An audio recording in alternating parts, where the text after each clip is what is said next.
Senator Sifuna, give him the mic. Chair, if you can confirm from your dashboard, my button has been depressed. It has. And I have not been able to catch your eye.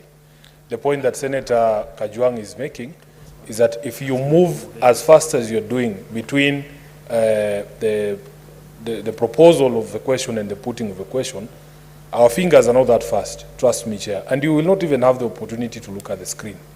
So kindly let us just allow members to make any contributions they have, and you pause just to, I know it's Ramadan, you can't, I was going to say to drink a sip of water, but just catch your breath, please, Chair. Okay, Senator, thank you very much. Senator Kajwang. Mr. Chair, thank you. And when I raised that point, it was really just to remind us of our solemn duty as lawmakers, that legislation should never be rushed, and I thank you for giving me this opportunity. Mr. Chair, Clause 42B seeks to put restrictions as to ownership.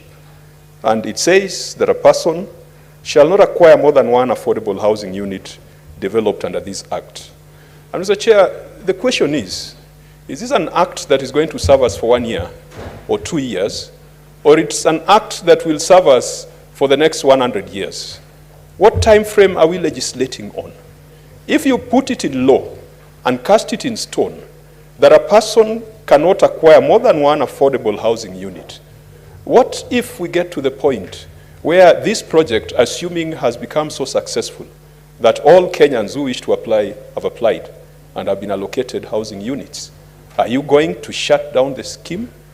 Are you going to then come back to Parliament to amend it so that the next round of Kenyans can benefit?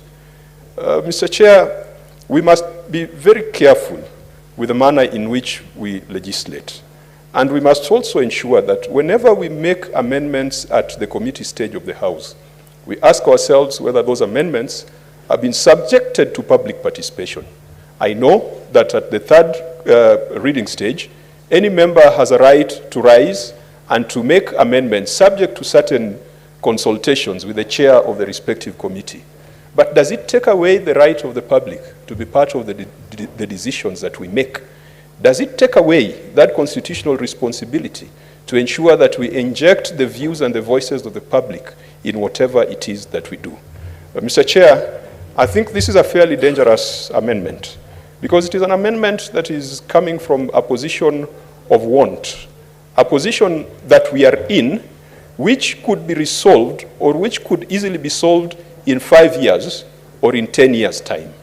Once the situation has been solved in 10 years' time, where every Kenyan has access to affordable housing, every Kenyan, even if they have not bought from this project, there are those who come from communities like mine. And Mr. Chair, still speaking to this amendment, I can tell you that there are certain cultural dimensions to home ownership that we do not take into account whenever we are legislating. We think that everyone comes from Singapore. We think that everyone comes from South Korea. We come from Kenya. Mr. Chair, in my community, when a boy gets to the age of 18 or 19, that boy is compelled to build his first house. That first house is called a Simba.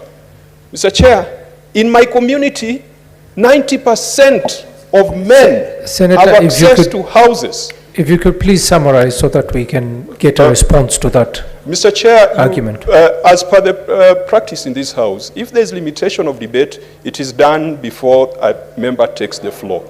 And in the committee of the whole,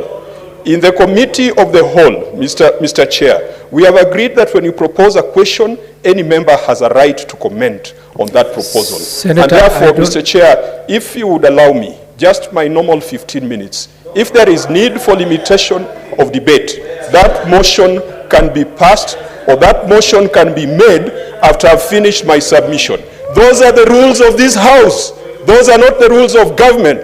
Those are the rules of this House. And when we are discussing a matter so important to Kenyans, we cannot be casual about application of the law, and the chair cannot be directed to commit illegalities and unconstitutional behavior. Senator when I Kajwang. took the floor, I was entitled to 15 minutes to discuss the proposal. If any member wants to limit debate, you can only do it after I've sat down.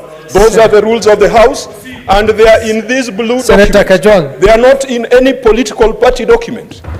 Mr. Chair, Senator if you allow Kajwang. me, in 15 minutes, I will be done with my comments on the new clause It's not- 42B. And I will yield the Senator floor Kajwang, we to are in other the members to committee make of the their whole. comments. Senator Kajwang, we're in the committee of the whole. Mr. Chairman, When you are committee of making the whole, an- when you propose the question, all of us have a right to comment on that question. And that is why we were requesting that you go a little bit slow between proposing the question and putting the question. Mr. Chair, those are the rules of this House.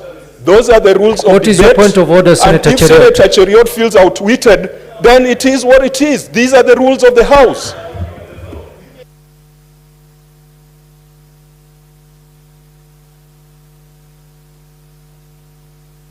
The mic. Give me the mic. Mrs. Chairperson. Mr. Chairperson, there is only one chairperson. I hope so. I hope there is only one chairperson. Protect me from hecklers in the House, Mr. Speaker. I want to address you. Mr. Speaker, I want to address you in total silence. Let's, just one more. I should be, I Chairperson. will ask him. I've given him the point of order. Let him proceed. We'll listen to him in silence. I'm sure before he sits down, he will make that very clear. What is your point of order? Thank you, Senator? Chairperson, for protecting me. Number one, Mr. Speaker, I take great exception in the conduct of Senator Kajwang. If it was another senator, I would have assumed that probably he doesn't know the traditions of this House and what we do in third reading. Senator Kajwang is not only being cheeky, because I watched him when he walked into the House, and I could hear him clearly tell his colleagues that why are you guys not filibustering? I knew. Mr. Speaker, can you protect me? Mr. Speaker, I am not in a mood to engage in a heckling debate. We will find out. Mr. Speaker, can you protect me? You are protected, Senator Cheriot. You So the proceed. point is this, Senator Kajwang knows that in third reading, you try to persuade people why you are not in supportive of the proposed amendment. In a quick, witty comment, hardly beyond a minute, Mr. Speaker, and you give opportunity to the chairperson or the person that is moving that amendment to convince you why that amendment is important. This is not a debate stage, Mr. Speaker.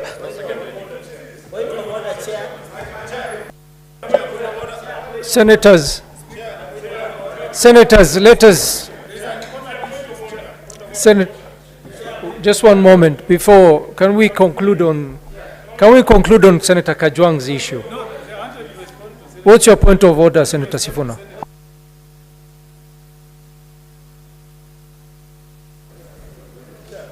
Chair, thank you for... Chair, I would like the attention of the chair, please. Chair, I wanted to draw your attention to Standing Order 185. Mr. Chair, allow me to read. General application of rules in committee of the whole, except as otherwise provided in these standing orders.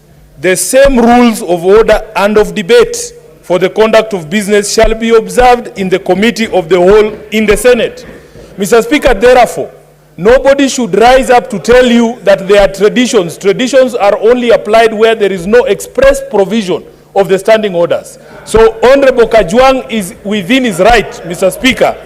Even in committee of the House, I am surprised somebody who's told us many times that he's doing the third term in this House has no idea which standing orders he's referring to. And Mr. Speaker, when somebody stands up on a point of order, Mr. Speaker, you must insist on which standing order he is rising.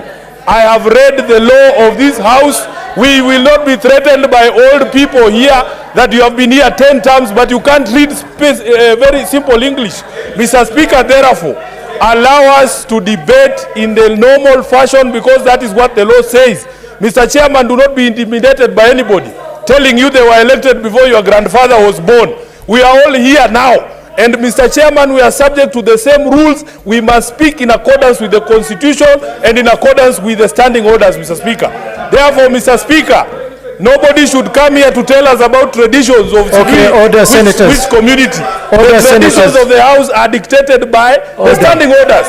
So I dare anybody else to stand up and read. Order, senators. Order, senators. Order, senators, order, order. Let us have some order.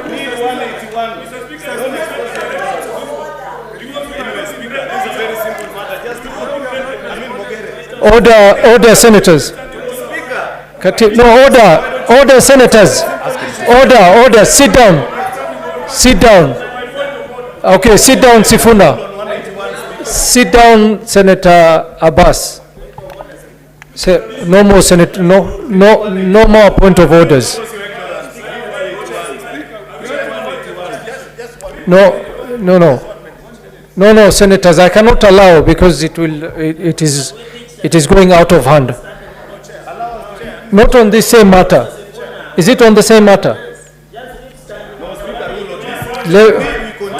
Okay, Senator Mogeni, go ahead.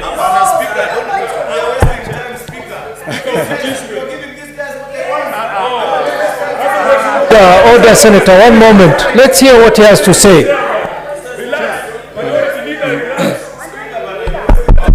You know, Mr. Speaker, Mr. Speaker, you know, I've said on this floor that I have tremendous respect for Senator Cheruiyot, and I've said he's a young senator who has a very bright future. But you know, when he starts shouting at us, it's not right. Because you need to allow us to hear what your point of order, and you also give us a chance. The Speaker, you know, we are in this house because we derive our powers from the Constitution. And